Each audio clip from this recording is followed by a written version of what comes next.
Cara mengatasi masalah kemurungan dalam kalangan masyarakat. My heart's a stereo, it beats for you, so listen close. Hear my thoughts in every note. Make me your radio.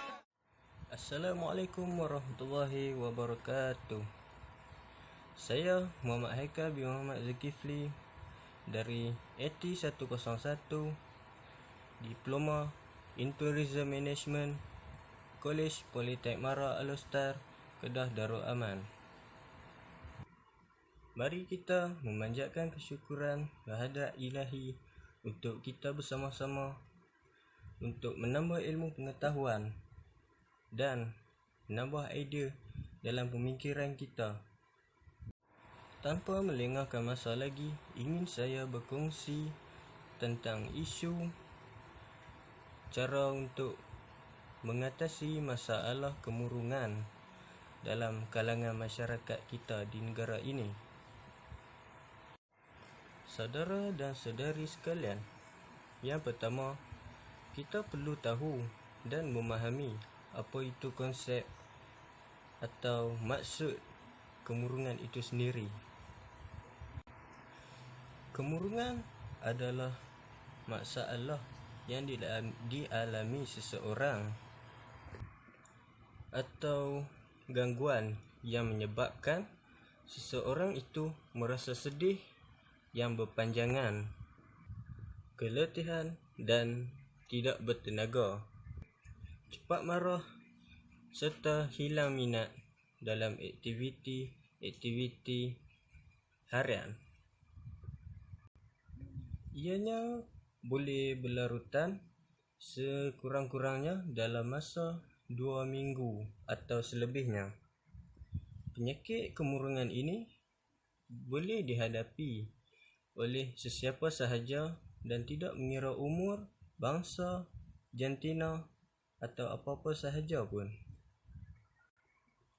Penyakit kemurungan ini boleh berlangsung sehingga berbulan-bulan atau bertahun-tahun lamanya sekiranya tidak mengambil tahu cara untuk mengatasi masalah kemurungan ini. Selain itu juga, kita perlu tahu apa punca-punca kemurungan ini. Contohnya, berpunca daripada bakal keturunan, stres, ubat-ubatan dan juga kehilangan orang yang disayangi. Dan tidak lupa juga, ia boleh berlaku dalam keadaan persekitaran sekeliling kita ini. Punca-punca ini boleh menyebabkan seseorang itu mengalami kemurungan yang amat serius sekiranya tidak ditangani dan tidak diawasi sama sekali. Selain daripada itu juga, kita perlu tahu tentang tanda-tanda dan gejala-gejala daripada kemurungan ini. Contohnya seperti cepat rasa letih, perasaan bersalah, rasa diri tidak berguna dan ingin membunuh diri ketika berlakunya kemurungan ini, dan pelbagai lagi tanda-tanda dan gejala-gejala yang boleh berlakunya kemurungan ini. Mungkin ramai yang tertanya-tanya, siapa yang berisiko untuk mendapat gejala kemurungan ini?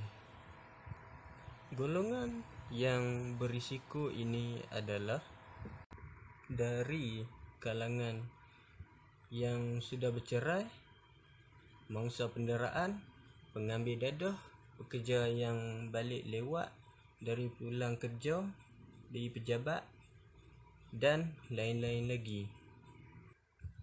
Oleh hal demikian, kemurungan ini juga mempunyai kesan sampingannya sendiri. Antara kesan-kesannya ialah sembelit, pening kepala, penglihatan kabur, mulut kering dan sebagainya. Saudara dan saudari sekalian, di samping itu juga, kemurungan ini mempunyai juga cara pencegahannya. Antaranya ialah patuh kepada ubat-ubatan dan rawatan susulan, sentiasa mengamalkan amalan gaya hidup sihat, bertenang dan bersikap positif, dan sebagainya. Penyakit kemurungan ini boleh dirawati. Lebih daripada 80% daripada pesakit yang mendapat kemurungan ini dapat disembuhkan semula sepenuhnya dengan rawatan yang teratur dan intensif dengan cara penggunaan ubat antidepresan, terapi elektrokonvulsif atau dikenali sebagai ECT, psikoterapi dan kaunseling.